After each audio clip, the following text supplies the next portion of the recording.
শিরক করে মানুষ নেকি মনে করে, বিদআত করে মানুষ নেকি মনে করে। তো যেটা মানুষ নেকি মনে করে সেটার জন্য কি মানুষ তওবা করবে?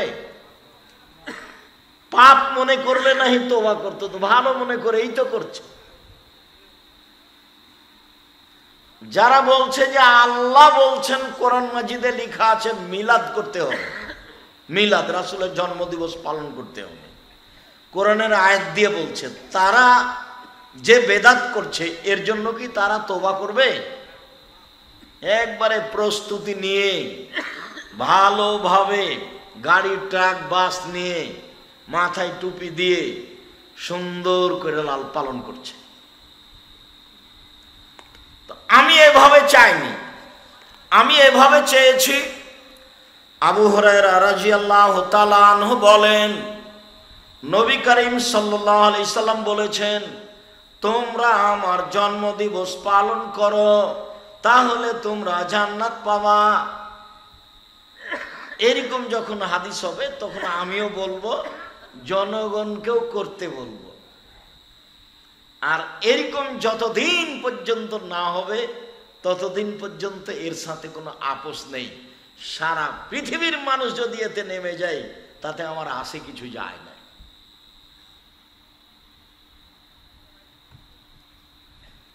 এরকম ছাড়া প্রশ্নই আসে না। মাওলানা তো বহু দূরের কথা, বুজুর্গানের দিন তো বহু দূরের কথা। যদি উমর রাদিয়াল্লাহু তাআলা আনহু বলেন যে মিলাদ করতে হবে, তবুও হবে না।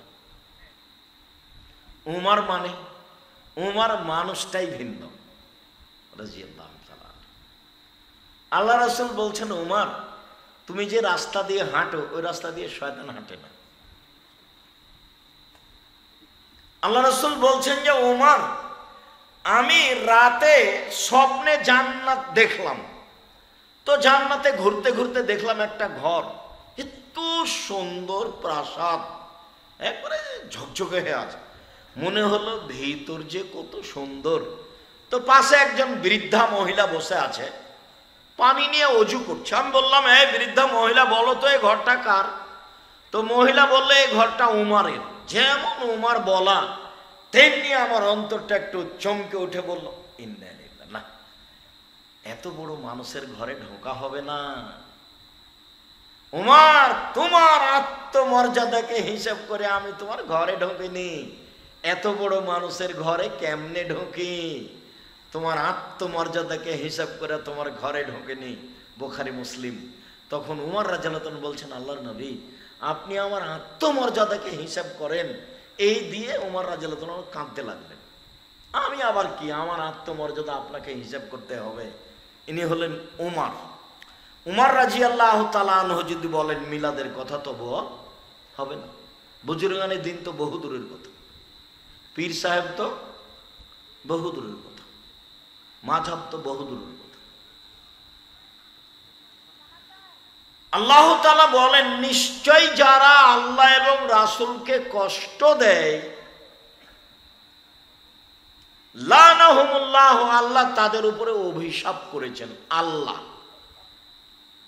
ওয়া আদ্দা লাহুম আযাবাম মুহিনা, আর আল্লাহ তাদের জন্য অপমানজনক শাস্তির ব্যবস্থা করেছেন। একটু এই ছেলে, কথা বলছো নাকি? আরো দূরে দূরে দাঁড়িয়ে থাকো, একজন আর একজনের সাথে কথা বলবো না। আর তোমরা কি এ দেখাশোনার মধ্যেকার নাকি? সামনে বসে মোবাইল ধরো, পরে আর ছবি ধরতে পাবা না এখনই। আর তোমরা কি জায়গা নেই? পিছনে দেখো, জায়গা না থাকলে দাঁড়িয়ে থাকো, জায়গা থাকলে দাঁড়িয়ে থাকা হবে না। আল্লাহ রাসূল সাহাবীগণকে বসতে বলতেন কথা বলার সময়। সাহাবীগণকে কি বলতেন? বসতে বলতেন কথা বলার সময়। বসলে একটা শোনার মতো পরিবেশ থাকে। তো কোরআন মাজিদে কোনো কোনো জায়গাতে আছে কষ্টদায়ক শাস্তি, কোনো কোনো জায়গাতে আছে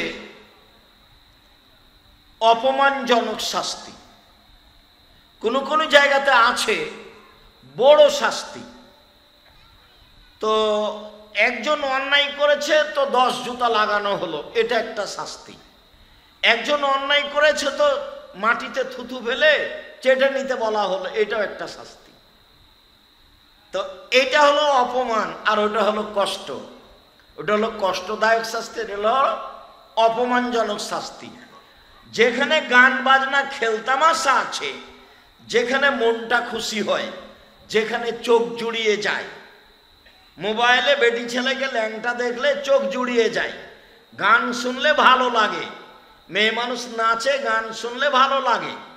তো আল্লাহর নবী বলেছেন যে আমার উম্মতের উপরে ধ্বংসে নেমে আসবে 3টে পাপের কারণে। আমার উম্মতের উপরে ধ্বংস নেমে আসবে 3টে পাপের কারণে। এক, যখন সবাই নেশাদার দ্রব্য পান করবে, বিড়ি তামাক জর্দা সিগারেট গুল খাবে। 2, মেয়েরা যখন নাচবে। তো মোবাইলে মেয়ে নাচলে ভালো লাগে, এটা হলো পৃথিবী ধ্বংসের চিহ্ন, বিপদের চিহ্ন। মেয়েরা যখন নাচবে। 3, গান বাজনা বাদ্যযন্ত্র যখন প্রকাশ পাবে। সব মোবাইলে মেয়ে নাচে, সব মোবাইলে বাজনা বাজে, সব দোকানেই মেয়ে নাচে, প্রায় সব দোকানেই বাজনা বাজে।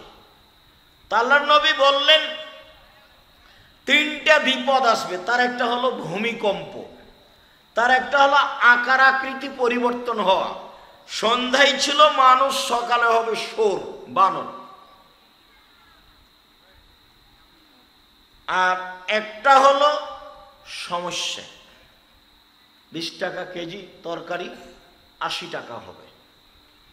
সমস্যা, মসজিদে মারামারি লেগে যাবে, মাদ্রাসায় মারামারি লেগে যাবে, যেখানে সেখানে সমস্যা নেমে আসবে 3টে পাপের কারণে। 1, যখন নেশাদার দ্রব্য পান করা বেশি হবে। 2, মেয়েরা যখন নাচবে। 3, গান বাজনা বাদ্যযন্ত্র যখন প্রকাশ পাবে। তো এখন সেটাই তো, ছবি মূর্তি হলো চোখ জুড়ানো জিনিস, যার কারণে এর শাস্তি হলো অপমানজনক। গান বাজনা হলো চোখ জুড়ানো জিনিস, বাদ্যযন্ত্র হলো চক্ষু ঠান্ডা করা জিনিস, মেয়ে নাচা হলো চক্ষু ঠান্ডা করা জিনিস, অন্তর ঠান্ডা করা জিনিস। যেই জিনিস দিয়ে মন ঠান্ডা হয়, অন্তর ঠান্ডা হয়, চোখ জুড়ায়, সেই শাস্তির নাম হলো অপমানজনক। বুঝাতে পারিনি? তা আল্লাহ এখন বললেন যারা ছবি মূর্তি তৈরি করে তারা আল্লাহকে কষ্ট দেয়, আল্লাহ ওদের জন্য শাস্তির ব্যবস্থা করেছেন অপমানজনক। এবার হাদিস শুরু হলো। আবু তালহা রাদিয়াল্লাহু তাআলা আনহু বলেন, রাসূল সাল্লাল্লাহু আলাইহি সাল্লাম বলেছেন, লা তাদখুলুল মালায়েকা বাইতান ফিহি কালবুন ওয়ালা তাসাবির। যেই ঘরে কুকুর থাকে আর যে ঘরে ছবি মূর্তি থাকে সে ঘরে ফেরেশতা প্রবেশ করে না। হাদিস বুখারী মুসলিম।